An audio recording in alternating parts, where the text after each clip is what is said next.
সম্মানিত মনিরগঞ্জ শরণখোলাবাসী, আসসালামু আলাইকুম ওয়া রাহমাতুল্লাহ।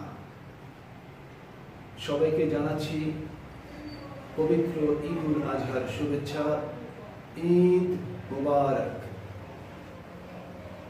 সম্মানিত ভাই ও বোনেরা আমার, আমরা যারা ঈদুল আজহা উপলক্ষে পশু কোরবানি দেওয়ার সক্ষমতা অর্জন করেছি,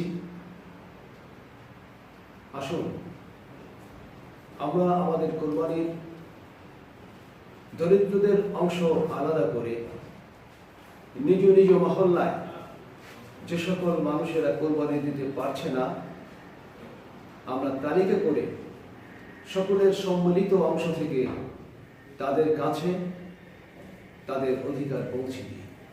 আমরা আমাদের কোরবানির পশুর রক্ত এবং বর্জ্য নিজ নিজ দায়িত্বে পরিষ্কার পরিচ্ছন্ন করি এবং পরিবেশ দূষণের হাত থেকে আমরা আমাদের পরিবেশকে রক্ষা করি।